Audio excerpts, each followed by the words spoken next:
കണ്ണൂർ സർവകലാശാലയിൽ കാസർഗോഡ് ജില്ലയിൽ നിന്നുള്ള കോൺഗ്രസ് അനുകൂല അധ്യാപക അനധ്യാപക വിഭാഗം ജീവനക്കാരെ അവഗണിച്ച് UDF സിൻഡിക്കേറ്റ്. ഭരണമാറ്റത്തെ തുടർന്ന് രൂപീകരിച്ച പുതിയ 11-അംഗ സിൻഡിക്കേറ്റിൽ കാസർഗോഡ് നിന്നുള്ള ഒരു കോളേജ് അധ്യാപകനെ മാത്രമാണ് ഉൾപ്പെടുത്തിയത്. സർവകലാശാല സിൻഡിക്കേറ്റിൽ കാസർഗോഡിന്റെ തഴഞ്ഞ കാര്യം ഉന്നത വിദ്യാഭ്യാസ മന്ത്രി റോജി എം ജോണിന് മുന്നിൽ സംഘടനാ നേതാക്കൾ പരാതിയായി ഉന്നയിക്കും. സംസ്ഥാനത്തെ ഭരണമാറ്റത്തിന്റെ അടിസ്ഥാനത്തിൽ LDF അനുകൂല സിൻഡിക്കേറ്റ് പിരിച്ചുവിട്ട് കണ്ണൂർ സർവകലാശാലയിൽ UDF അനുകൂല സിൻഡിക്കേറ്റ് നിലവിൽ വന്നപ്പോൾ 11 അംഗങ്ങളിൽ 10 പേരും കണ്ണൂരിൽ നിന്നുള്ളവർ. കാസർഗോഡ് ജില്ലയിൽ നിന്ന് കോൺഗ്രസ് അനുകൂല അധ്യാപക സംഘടനയിൽ അംഗമായ ഒരധ്യാപകനെ മാത്രം സിൻഡിക്കേറ്റിൽ ഉൾപ്പെടുത്തി ഉത്തരവിറക്കിയതിനെതിരെ കോൺഗ്രസ് UDF അനുകൂല അധ്യാപക അനധ്യാപക സംഘടനകളിൽ പ്രതിഷേധമുയരുകയാണ്. കണ്ണൂർ കാസർഗോഡ് ജില്ലകൾ ഡിസ്കസ് ചെയ്തിട്ടായിരിക്കും ഈ കാര്യങ്ങൾ തീരുമാനിക്കുക എന്നാണ്. പക്ഷേ ഈ ജില്ലയിലെ അധ്യാപകരെയോ അനധ്യാപകരെയോ ഉൾപ്പെടുത്തുന്നതിൽ വേണ്ടുന്നത്ര ശുഷ്കാന്തി ബന്ധപ്പെട്ട ജില്ലാ നേതൃത്വം കാണിച്ചില്ല എന്നതിലൊരു പ്രതിഷേധം ഞങ്ങൾക്കുണ്ട്.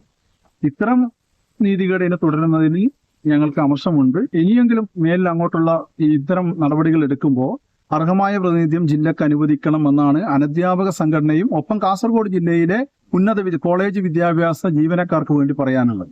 കഴിഞ്ഞ LDF സിൻഡിക്കേറ്റിൽ നിന്ന് വ്യത്യസ്തമായി ഇത്തവണത്തെ UDF സിൻഡിക്കേറ്റിൽ അനധ്യാപക സംഘടനാ പ്രതിനിധിയെ ഒഴിവാക്കുകയും ചെയ്തു.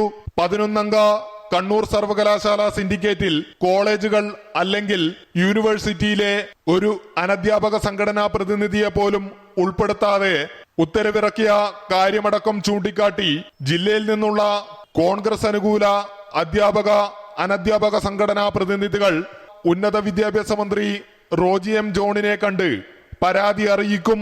കണ്ണൂർ യൂണിവേഴ്സിറ്റിയിലെ ഒരു കോളേജിന് 2 എണ്ണം കിട്ടുമ്പോൾ, കണ്ണൂരിലത്തെ ഒരു കോളേജിന് 2 എണ്ണം കിട്ടുമ്പോൾ, 2 സിൻഡിക്കേറ്റ് അംഗത്തെ കിട്ടുമ്പോൾ കാസർഗോഡ് ജില്ലയെ ഒരു ജില്ലക്കൊന്ന് മാത്രമേ കിട്ടുള്ളൂ. 4 MLA-മാരുള്ള ഒരു ജില്ല, MP ഉള്ള ജില്ല, ജില്ലാ പഞ്ചായത്ത് തന്നെ വളരെ വലിയ ഭൂരിപക്ഷത്തോടു കൂടി മുന്നേറിയ ഒരു ജില്ല. ആ ജില്ലക്കകത്ത് ഇങ്ങനെയാണ് അവഗണന എന്ന് പറയുന്നത് പാർട്ടി നേതൃത്വത്തെ അതിന്റെ ഉത്തരവാദപ്പെട്ടവരെന്ന നിലയിൽ ഞങ്ങൾ അവരോട് ഈ കാര്യങ്ങൾ പ്രതിഷേധം അറിയിച്ചിട്ടുണ്ട്.